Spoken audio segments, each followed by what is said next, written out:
Amen. Amen. Bien-aimés, sans plus tarder, nous allons prendre nos Bibles, nous allons partager une portion des Écritures. Nous allons prendre la Bible dans le livre de Jacques, dans le livre de Luc, chapitre 19, le verset 1 à 10. Et Luc, chapitre 19, nous allons commencer par le verset 1 jusqu'à 10.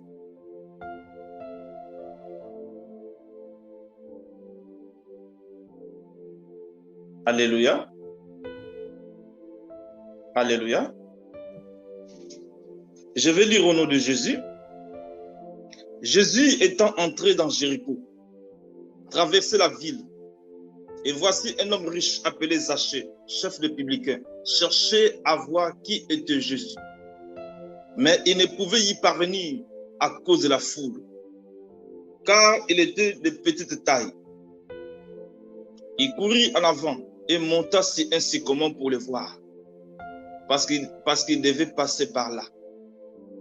Lorsque Jésus fit arriver à cet endroit, il leva les yeux et lui dit: Zachée, hâte-toi de descendre, car il faut que je demeure aujourd'hui dans ta maison. Zachée se hâta de descendre et le récit avec joie. Voyant cela, tous murmuraient et disaient: il est allé loger chez un homme pécheur. Mais Zachée, se tenant devant le Seigneur, lui dit: voici, Seigneur, je donne aux pauvres la moitié de mes biens. Et si j'ai fait tort à quelque chose, à quelqu'un, je lui rends les quintruples. Jésus lui dit: le salut est entré aujourd'hui dans cette maison, parce que celui-ci est aussi un fils d'Abraham. Car le Fils de l'homme est venu chercher et sauver ceux qui étaient perdus. Alléluia. Alléluia. Bien-aimés, c'est ce que Dieu m'a mis à cœur de partager avec vous ce soir. La Bible nous parle d'un homme riche qui s'appelait Zachée. Zachée était un chef de publicain, un percepteur d'impôts, un fonctionnaire de l'État. Moi, j'ai la ferme conviction par rapport à ce que la Bible nous relate ce soir, que Zachée n'était pas honnête dans sa vie, dans sa façon de travailler. Il a fait des choses qui étaient contraires à la loi de la République, à la loi du pays. Il a fait des choses qui étaient contraires à la parole de Dieu.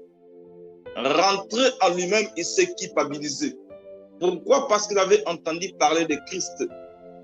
Il avait entendu parler de Christ. Il avait entendu dire que Christ ressuscitait les morts. Il avait entendu que Christ guérissait les malades. Christ sauvait des vies. C'est la raison pour laquelle il voulait à tout prix rencontrer le Seigneur, sachant que cette rencontre va avoir des répercussions positives dans sa vie. C'est la raison pour laquelle il voulait rencontrer le Seigneur. Il savait que Christ allait passer par ce chemin. Mais il y avait un obstacle dans sa vie, c'était sa taille. Zachée était de petite taille. Pourquoi? Parce qu'à chaque fois que Christ passait, il y avait toujours des foules qui les pressaient. Comme lui, il était de petite taille, il savait qu'il ne pouvait pas y parvenir, il ne pouvait pas rencontrer le Seigneur. C'est la raison pour laquelle il avait pris la résolution de monter dans un arbre, dans un sycomore. Alléluia, pour faire arrêter Jésus-Christ, pour que celui-ci puisse résoudre ce problème, pour que celui-ci puisse changer le cours de son existence, pour que celui-ci puisse changer l'identité de sa vie. Quelqu'un peut dire amen avec moi? Quelqu'un peut dire amen avec moi? C'est la raison pour laquelle j'ai intitulé le thème de ce message ce soir, et Jésus s'arrêta. Le thème de mon message ce soir, et Jésus s'arrêta. Alléluia. Comment nous devons faire arrêter Jésus-Christ pour que le Seigneur puisse résoudre nos problèmes?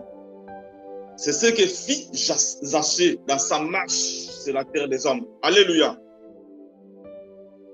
Alléluia. Bien-aimés dans le Seigneur, avant que nous puissions continuer, j'aimerais encore que nous puissions lire dans le livre de Genèse chapitre 32 de verset, à partir de verset 24. Genèse chapitre 32 à partir de verset 24. Quelqu'un peut nous lire cette portion des Écritures? Nous lisons la parole de Dieu, Genèse chapitre 32 à partir du 24e verset. Jacob demeura seul. Alors un homme lutta avec lui jusqu'au lever de l'aurore. Voyant qu'il ne pouvait les vaincre, cet homme le frappa à l'emboîture de la hanche. Et l'emboîture de la hanche de Jacob se démit pendant qu'il lutta avec lui.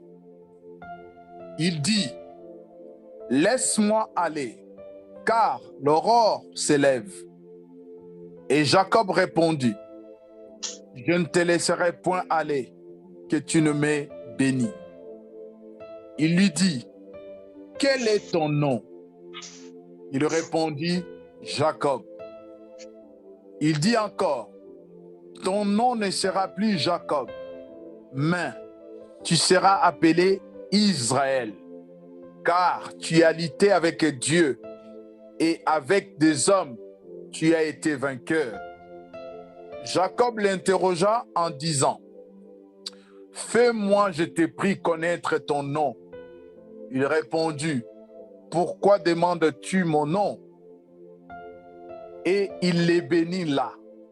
Jacob appela ces lieux du nom de Péniel, car, dit-il, « J'ai vu Dieu face à face et mon âme a été sauvée. » Le soleil s'éleva lorsque passa Péniel. Jacob boitait de la hanche. C'est pourquoi jusqu'à ce jour, les enfants d'Israël ne mangent point le tendon qui est à l'emboîture de la hanche, car Dieu... Amen. Tu peux t'arrêter là. Alléluia. Amen. Bien-aimés, par rapport à ce que nous venons de lire, par rapport à ces deux versets que nous venons de lire, je voulais vous parler de quelque chose de très important, la dimension spirituelle. Alléluia. Comment nous devons faire arrêter Jésus-Christ? Alléluia. Bien-aimés, vous savez, quand Dieu nous a appelés, chacun de nous attend que le Seigneur fasse des choses dans sa vie, qu'il y ait une percée dans sa vie, qu'il y ait une promotion dans sa vie, qu'il y ait une restauration dans sa vie, qu'il y ait une réhabilitation, que le Seigneur fasse quelque chose dans sa vie. Mais j'aimerais vous parler ce soir de la dimension spirituelle. Alléluia. L'importance de la prière, l'importance de la connaissance pour que nous puissions faire arrêter Jésus-Christ. Alléluia. Zachée était un homme riche. Il avait tout ce qu'il avait. Et tout ce qu'un homme avait besoin dans ce monde, Zachée en avait. Mais il manquait quelque chose dans sa vie. C'était que le Seigneur voulait que le Seigneur fasse quelque chose dans sa vie. Que le Seigneur puisse restaurer sa vie. Parce que sa vie n'était pas honnête dans sa façon de fonctionner. Il n'était pas dans sa façon de fonctionner. C'était un homme qui avait gagné sa vie d'une manière illicite. Mais il y avait un problème dans sa vie. Zachée était de petite taille. Sa taille constituait un obstacle pour qu'il puisse rencontrer le Seigneur. Il était de petite taille. C'est pourquoi il ne pouvait pas y parvenir. Non seulement il était de petite taille, sachant qu'à chaque fois que le Seigneur passait, il y avait des foules qui le pressaient. La foule aussi constituait un obstacle pour lui. C'est la raison pour laquelle il avait pris la résolution de monter dans un arbre. C'est la raison pour laquelle il avait pris la résolution de monter dans un sycomore pour rencontrer le Seigneur. Alléluia. Jésus-Christ connaissait Zachée. Il savait ce que Zachée attend de lui. Alléluia. Bien-aimés, je voulais vous dire une chose. Dieu, quand il nous appelle, il veut accomplir des choses pour nous. Mais le Seigneur aussi attend quelque chose de notre part, que nous puissions avoir une certaine dimension de la prière pour que le Seigneur puisse s'arrêter dans notre vie et accomplir ce qu'il a préparé pour nous. Le problème aujourd'hui, c'est la dimension spirituelle. C'est la dimension de la prière qui fait obstacle dans notre vie pour que le Seigneur nous fasse du bien. C'est la raison pour laquelle la Bible nous recommande de prier constamment, d'être constamment dans la prière. Et David avait compris cela. C'est la raison pour laquelle David disait, je lève mes yeux vers les montagnes. D'où me viendra le secours? Le secours me vient de l'Éternel qui a fait les cieux et la terre. David était un homme de la prière. Et Jésus-Christ qui était notre modèle, la Bible dit que dès l'homme Jésus-Christ montait à la montagne pour prier. Alléluia. Et apôtre Paul dira, soyez mes imitateurs comme moi je le suis de Christ. Dieu veut que nous puissions imiter Christ dans tout ce qu'il a fait sur la terre des hommes, dans sa marche, dans sa vie spirituelle. Jésus-Christ était un homme de prière. Bien-aimés, nous devons savoir que Dieu nous bénit par rapport à notre dimension spirituelle. Alléluia. Le problème, c'est que le Seigneur, que nous puissions monter dans la dimension spirituelle, comme ce fut le cas des Zachée, pour que celui-ci puisse accomplir par sa puissance son dessein bienveillant dans notre vie. Le problème aujourd'hui, les chrétiens n'arrivent pas à palper des choses. Les choses de Dieu ne se matérialisent pas dans notre vie à cause de notre dimension spirituelle. Nous ne prions pas assez. Tu veux une percée dans ta vie. Tu veux une réhabilitation dans ta vie. Tu veux une restauration dans ta vie. Tu veux une promotion dans ta vie. Mais quelle est ta manière de prier le Seigneur? Quel est le niveau de ta connaissance que tu veux, s'il y a que pour que le Seigneur puisse te bénir? Les problèmes, nous ne prions pas assez. Nous ne sommes pas constamment dans la prière. C'est la raison pour laquelle la Bible dit dans le livre de Josué, chapitre 8, à partir du verset 1, la Bible dit que ce livre de la loi ne s'éloigne point de ta bouche. Médite les jours et nuits pour agir fidèlement selon tout ce qui est écrit. C'est alors que tu auras du succès de tes entreprises. Alléluia. Alléluia. Alléluia. Bien-aimé, la Bible dit dans le livre de Josué, chapitre 8, verset 1, que ce livre de la loi ne s'éloigne point de ta bouche. Médite les jours et nuits pour agir fidèlement selon tout ce qui est écrit. Alors que tu auras du succès dans tes entreprises, c'est alors que tu resteras. Alléluia. Alléluia. La dimension spirituelle est très importante pour notre bénédiction. Bien aimé, nous devons être des hommes et des femmes de prière. La plupart des gens qui ont réussi dans leur vie spirituelle, c'était des hommes et des femmes de prière. Pourquoi? Parce que la prière est un ordre. La prière glorifie le Père. Quand nous ne prions pas, nous péchons. Nous devons être constamment dans la prière. C'est ce que fit Jésus-Christ dans sa terre des hommes, dans sa marche sur la terre des vivants. Avoir la vie de prière, c'est hyper important pour que le Seigneur puisse accomplir par sa puissance son dessein bienveillant dans notre vie. Donc notre taille spirituelle est très très important dans notre marche avec le Seigneur. Bien aimé, vous savez, moi je n'ai jamais travaillé dans des bâtiments, mais des gens qui ont travaillé dans les bâtiments, avant qu'ils puissent construire un immeuble, ils vont commencer à creuser profondément. Pourquoi? Parce que la profondeur qu'ils vont creuser va dépendre aussi de la hauteur de l'immeuble. Il faut que la profondeur soit proportionnelle à la hauteur de l'immeuble. Bien aimé, nous devons avoir une vie spirituelle. Le problème, c'est que nous sommes de petite taille. C'est la raison pour laquelle les choses ne viennent pas à l'existence. Est-ce que nous prions régulièrement? Est-ce que nous prenons beaucoup de temps dans la prière pour que le Seigneur puisse s'arrêter? Parce que Jésus-Christ doit s'arrêter pour notre bénédiction. Jésus-Christ doit s'arrêter pour ta promotion. Jésus-Christ doit s'arrêter pour ta réhabilitation. Jésus-Christ doit s'arrêter pour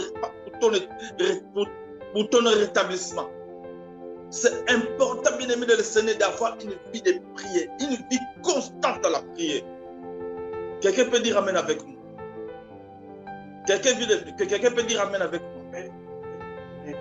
David dira dans la parole de l'Éternel, mieux vaut pour moi la loi de ta bouche que 1000 objets d'or et d'argent. Si David prenait toujours le dessus sur ses ennemis, parce que David était un homme de prière. C'est parce que David était constamment dans la méditation de la parole de Dieu. C'est-à-dire c'est quelqu'un qui voulait toujours monter.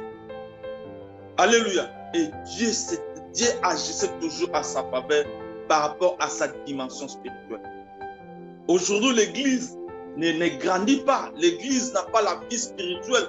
C'est pourquoi nous sombrons dans tout ce que nous faisons. Des fois, nous accusons le Seigneur, mais alors que ce n'est pas le Seigneur, c'est notre part que nous ne faisons pas. Alléluia. La Bible dit, dans les livres dans les livres de Chroniques, si mon peuple sur qui est invoqué mon nom, s'humilie, prie et cherche ma face, et si se détourne de leur mauvaise voie, je l'exaucerai dessus. Je lui pardonnerai son péché et je guérirai son pays. Cela revient dire que quand nous prions dans une autre dimension, c'est alors que le Seigneur va résoudre nos problèmes. Mais j'aimerais poser une question à l'Église. Est-ce que nous prions constamment? Est-ce que nous sommes constamment dans la prière? Est-ce que nous avons des prières, nous faisons des prières intenses? Vous savez, comme le pasteur nous a dit dans le livre de Genèse, chapitre 32, verset 24, la Bible nous parle de Jacob. Vous connaissez l'histoire de Jacob. Jacob avait si planté la bénédiction qui était destinée à son frère. Il est allé séjourner chez son oncle là-bas, le frère de sa mère. Mais Dieu lui a dit, quand Dieu lui avait dit de retourner dans sa terre natale, dans son fief, là où il est né. Il a pris tout ce qui lui appartenait, il est parti. Chemin faisant, la Bible déclare que Jacob demeura seul. Et un homme lutta avec lui jusqu'au lever de l'aurore. Et pendant qu'il luttait avec cet homme, Jacob avait compris que l'homme avec qui je suis en train de me battre n'est pas un homme ordinaire. Un homme ordinaire ne peut pas frapper de cette manière. Jacob avait compris que c'est Dieu qui le combattait. Quand cet homme voulait s'en aller parce que l'aurore commençait à pointer le bout de son nez, Jacob s'est saisi de cet homme. Il a dit à cet homme lui a dit, laisse-moi partir car l'aurore se pointe. Ah bien, je ne te laisserai pas partir sans que tu aies me bénir. Alléluia. Alléluia. Et cet homme lui a dit, quel est ton nom? Jacob a dit, mon nom c'est Jacob. Cet homme lui a dit, désormais on t'appellera plus Jacob, on t'appellera Israël, car tu as combattu avec les hommes et avec Dieu et tu as été vainqueur. Dieu avait changé le cours de sa vie. Pourquoi? Parce que Jacob s'était accroché. Nous devons nous accrocher dans la prière. Dieu avait changé le cours de son existence. Dieu avait changé le cours de sa vie. Or, Jacob signifie un supplanteur. Alléluia. Mais Dieu, Israël veut dire la révélation. Alléluia. Jacob, c'est l'héritage. Israël, c'est la révélation. Dieu avait changé son identité. Dieu avait changé le cours de sa vie. Pourquoi? Parce que Jacob s'était accroché. On ne peut s'accrocher que dans la prière. On ne peut qu'à s'accrocher que dans la connaissance de la parole de Dieu. Pour que le Seigneur puisse changer le cours de notre vie. Est-ce que nous avons la connaissance? Est-ce que nous méditons constamment la parole de Dieu? Ce qui avait fait la force de David, c'était la méditation de la parole de Dieu. Ce qui avait fait la force de David, c'était la prière. Quelqu'un peut dire amen avec moi? Quelqu'un peut dire amen avec moi? Bien-aimé, regarde notre vie de prière. Regarde notre marche avec le Seigneur. Est-ce que nous sommes des hommes et des femmes de prière? Est-ce que nous sommes des petites tailles ou nous sommes de grandes tailles pour que le Seigneur puisse nous bénir? Le Seigneur veut que nous puissions avoir de grandes tailles. Le Seigneur veut que nous puissions monter dans la prière. Le Seigneur veut que nous puissions monter dans notre façon de le servir. Le Seigneur veut que nous puissions monter assez conscience à connaissance. Est-ce que nous avons la connaissance pour faire arrêter Jésus-Christ? Quand Jésus s'arrête dans ta vie, c'est pour changer le cours de ton existence. Quand Jésus s'arrête dans ta vie, c'est pour changer le cours de ta vie. Le problème, ce n'est pas Jésus, c'est nous. Alléluia. Parce que nous n'avons pas la connaissance, bien-aimé. Notre bénédiction dépend de la dimension spirituelle vis-à-vis de celui. Alléluia. Alléluia. Les hommes et les femmes qui ont marché avec le Seigneur, ce sont des hommes et des femmes qui méditaient la parole de Dieu. C'était des hommes et des femmes qui avaient la connaissance de la parole de Dieu. Alléluia. Mais le problème aujourd'hui, nous, l'église, quand je parle de nous, je fais allusion à l'église, nous sommes de petites tailles.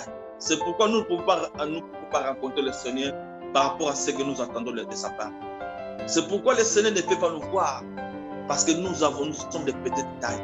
Nous devons parler. Jésus-Christ ne peut pas s'arrêter dans notre vie. Parce que nous ne montons pas.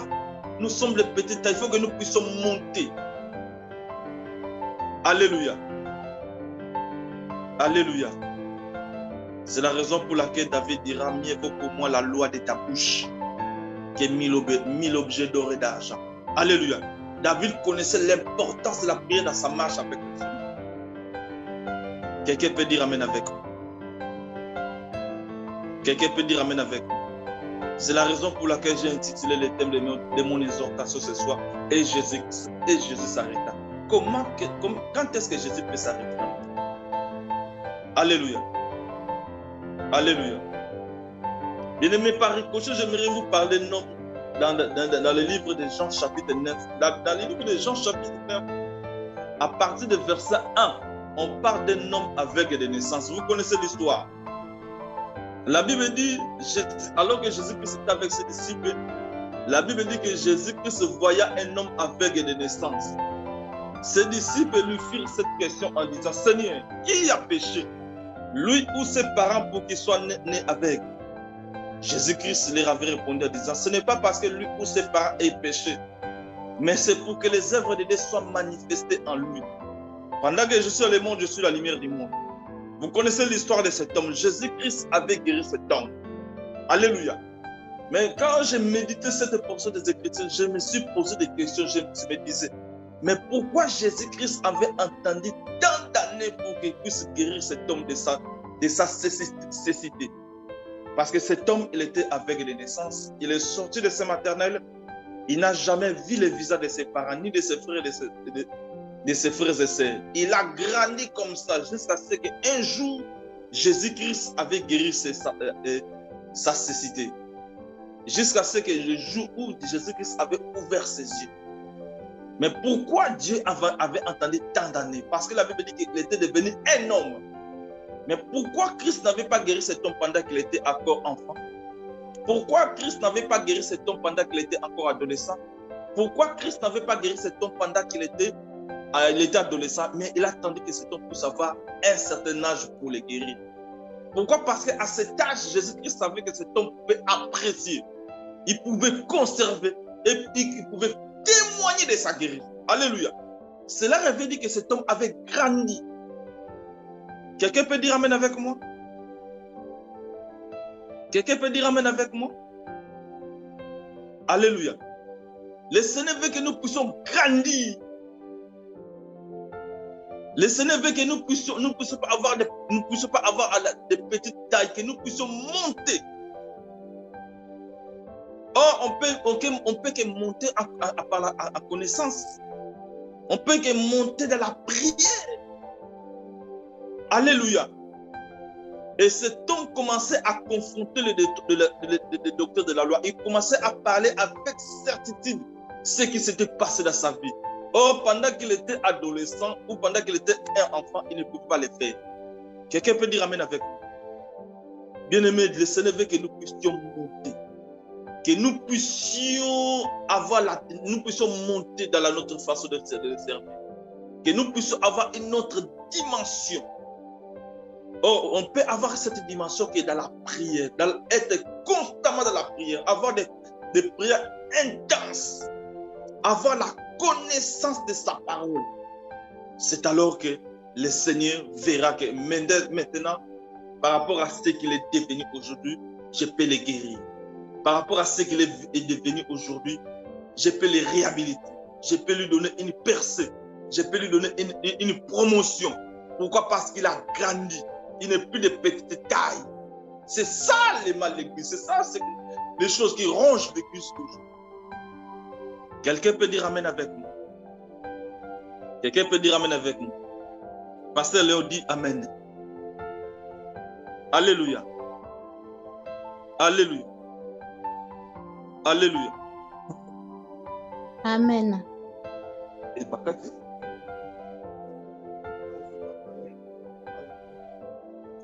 alléluia. Amen, amen. Dès que les micros sont coupés pour le dérangement. Amen, amen, amen, amen. Ah, d'accord, je n'ai pas compris. Amen. C'est ce que le Seigneur nous veut que nous puissions être. Comment faire arrêter Jésus? Le thème c'était « Et Jésus s'arrêta ». Pourquoi Jésus-Christ s'était arrêté? Jésus-Christ s'était arrêté parce qu'il avait vu la démarche de Zachée. Alléluia. Il avait vu ce qui était dans le cœur de Zachée. Il avait vu ce que Zachée attendait de lui. Et parce que Zachée avait fait cette démarche, il était monté dans un sycomore et Christ l'avait fait descendre parce que Zachée maintenant était devenu, il avait monté. Alléluia. Donc le problème aujourd'hui, bien aimés les saints, si nous ne voyons pas de choses dans notre vie, s'il y a des choses qui ne marchent pas, si nous vivons dans une situation compacte, si nous vivons dans une vie sans issue, c'est parce que nous sommes de petite taille. Il faut que nous puissions s'accrocher à Dieu dans la prière, que nous puissions avoir une dimension dans la prière, comme ce fut le cas de Jacob. Jacob avait compris que cet homme avec qui je suis en train de me battre n'est pas un homme ordinaire. Il avait compris que ce Dieu, c'est pourquoi il s'était accroché à lui. Il ne voulait pas le laisser partir. Nous devons nous accrocher dans la prière, avoir la connaissance de la parole de Dieu, prier constamment et avoir une autre dimension de la prière pour que le Seigneur puisse changer les cours de notre vie. Quelqu'un peut dire amen. La foule empêchait Zachée de rencontrer le Seigneur. Mais les hommes vont constituer un obstacle pour nous dans notre marche avec le Seigneur. Les hommes vont constituer un obstacle pour nous, pour notre bénédiction. C'est la raison pour laquelle nous devons frayer des chemins. Nous devons chercher des chemins par la prière. Nous devons frayer des chemins. Nous devons monter dans la prière pour que nous puissions surmonter les obstacles que les mondes vont mettre sur notre chemin. C'est la raison pour laquelle nous devons prier. Nous avons intérêt à prier le Seigneur. Quand nous ne prions pas, nous péchions. La prière est une recommandation de la part du Seigneur. Pas n'importe quelle prière, pas de prière de 10-15 minutes. Avoir plusieurs heures dans la prière pour que le Seigneur puisse changer notre identité, pour que le Seigneur puisse changer le cours de notre vie, pour que le Seigneur puisse changer le cours de notre existence. La prière est importante, la connaissance de la parole de Dieu. C'est ce qui avait fait la force de la royauté de David. Parce que c'était un homme qui était constamment dans la prière. C'était un homme qui connaissait la parole de Dieu. Il connaissait Dieu dans sa parole. Alléluia. Et la Bible dit, des personnes peuvent marcher ensemble sans en être convaincus. Il faut que nous puissions être d'accord avec le Seigneur dans la prière, dans sa connaissance, pour que le Seigneur puisse agir en notre faveur. Quelqu'un peut dire amen avec. Quelqu'un peut dire amen avec. Alléluia. Alléluia. Amen. Alléluia. C'est pourquoi j'ai toujours dit dans ma vie que je n'ai jamais vu. Vous savez, en Jésus-Christ, il n'y a pas de problème sans solution. Il n'y a que des solutions sans problème. Alléluia. Il n'y a que des solutions sans problème. Pourquoi nos situations demeurent? Pourquoi nos situations perdues? Ce n'est pas la faute de notre Seigneur. La faute est de notre côté.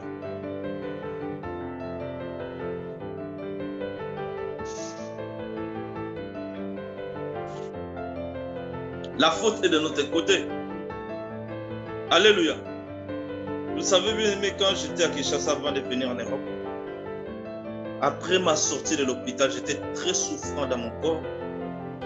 Ce qui était dans ma tête maintenant, il faut que je dois quitter Kinshasa pour venir en Europe.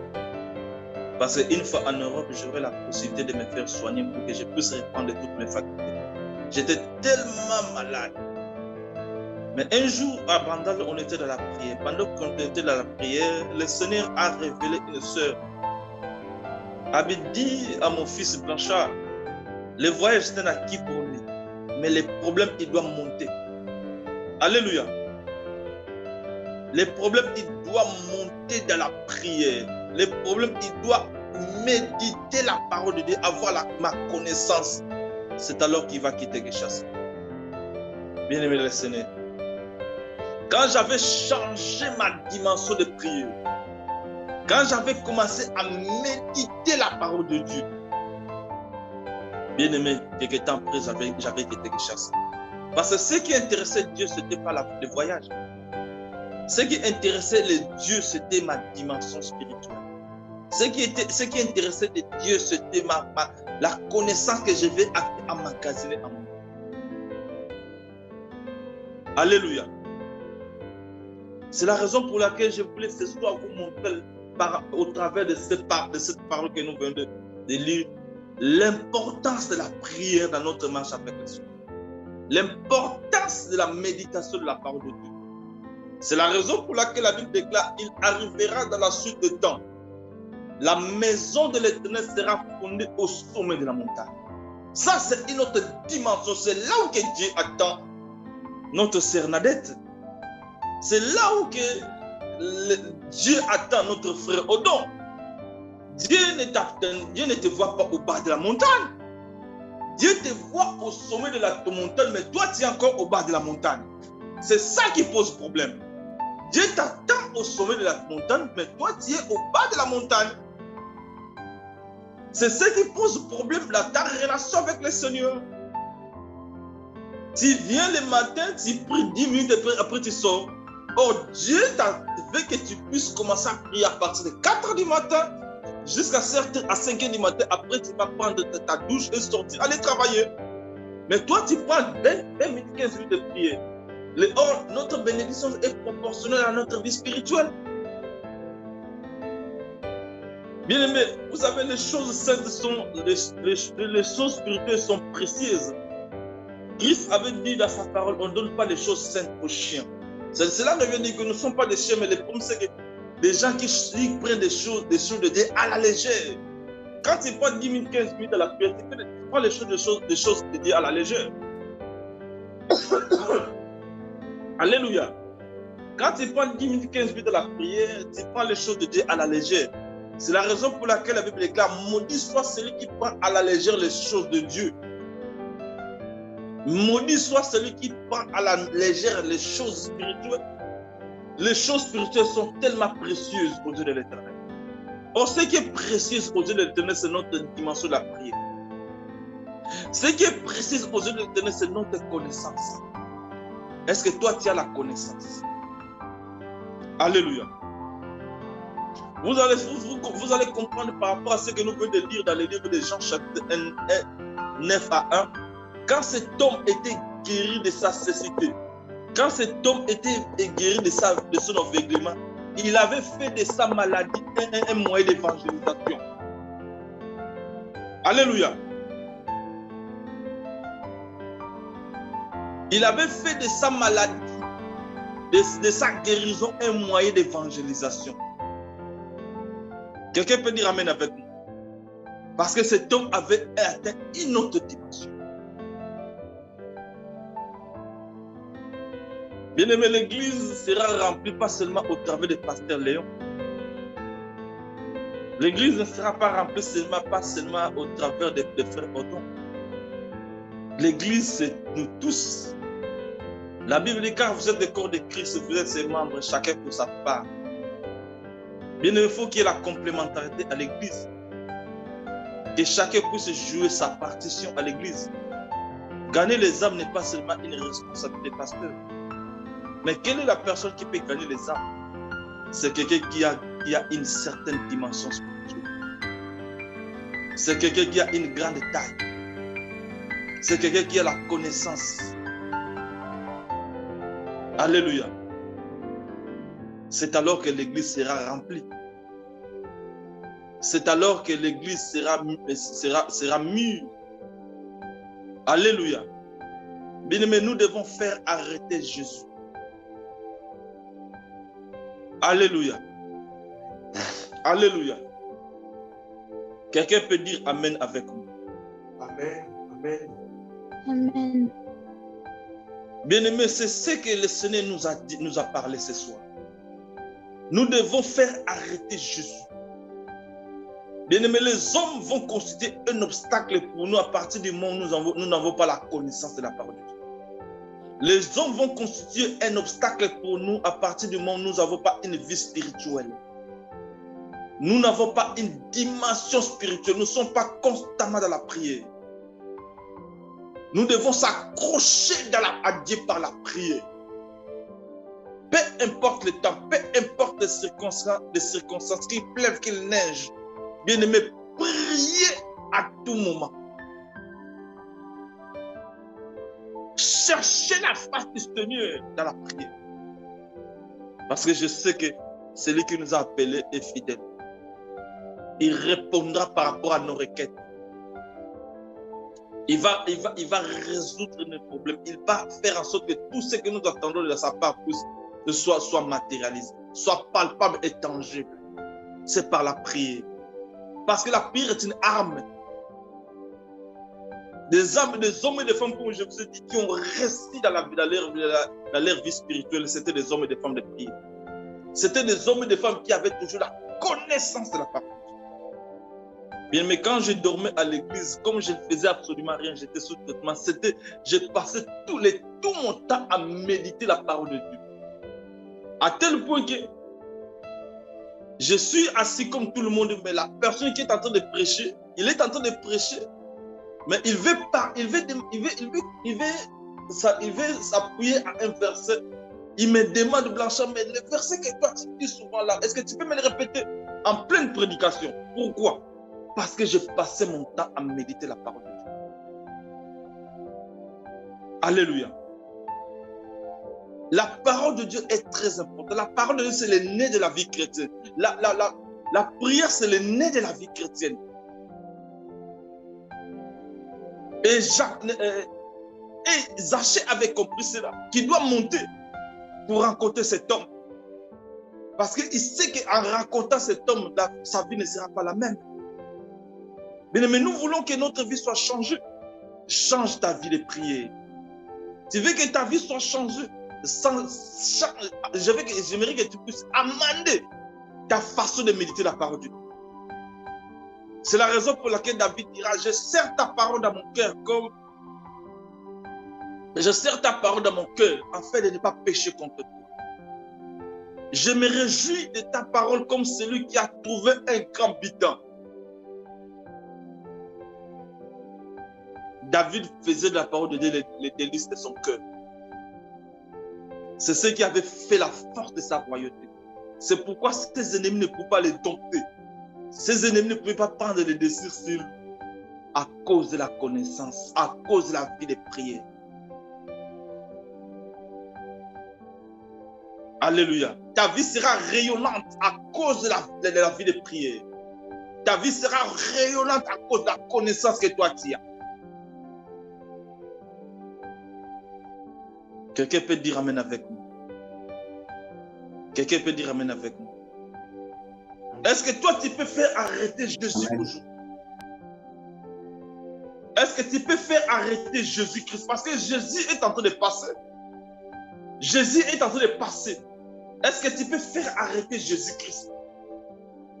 Quand Jésus-Christ va voir la dimension de ta prière, quand Jésus-Christ va voir la dimension de la connaissance que toi tu as, est-ce que tu peux faire arrêter Jésus? Mais bien aimé, c'est le Seigneur.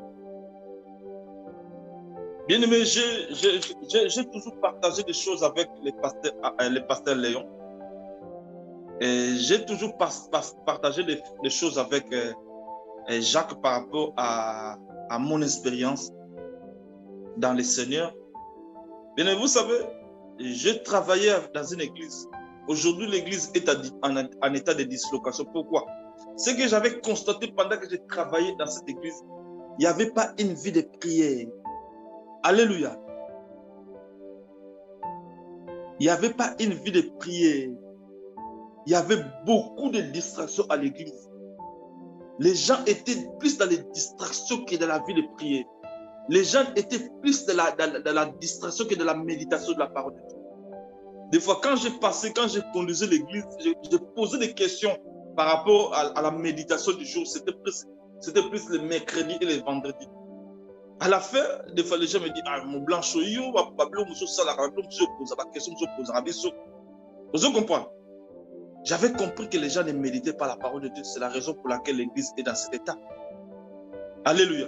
Bien aimé, quand l'église est dans la prière, quand l'église est constamment dans la prière, quand l'église est dans la méditation de la parole de Dieu, bien aimé, le diable n'aura pas l'opportunité de faire quoi que ce soit à l'église. Alléluia. Le diable n'aura pas d'accès à ta vie parce que tu es un homme qui médite la parole de Dieu. Tu es un homme qui médite, qui est constamment dans la prière. Quelqu'un peut dire amen avec moi. Est-ce que toi, tu peux faire arrêter Jésus aujourd'hui? Est-ce que tu peux faire arrêter Jésus pour que le Seigneur fasse les choses dans ta vie? Par rapport à ta dimension spirituelle. Mais quand nous venons, nous voulons toujours que le Seigneur puisse nous bénir. Mais j'ai toujours dit que c'est bien quand le Seigneur vient, nous venons dans le Seigneur, que le Seigneur puisse nous bénir. Mais nous devons comprendre aussi que Dieu a ses principes.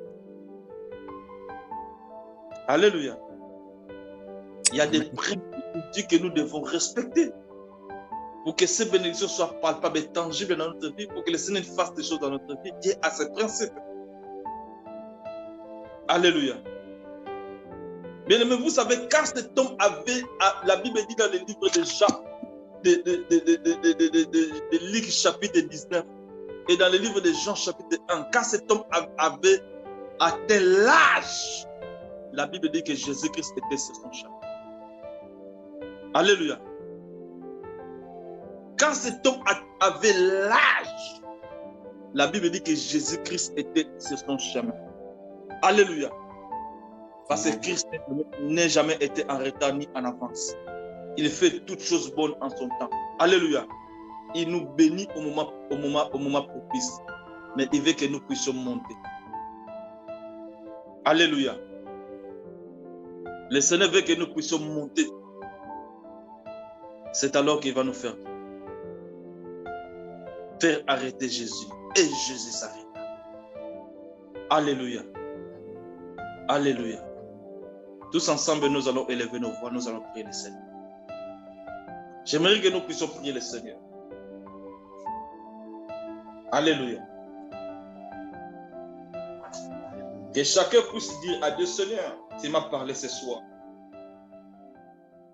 Tu m'as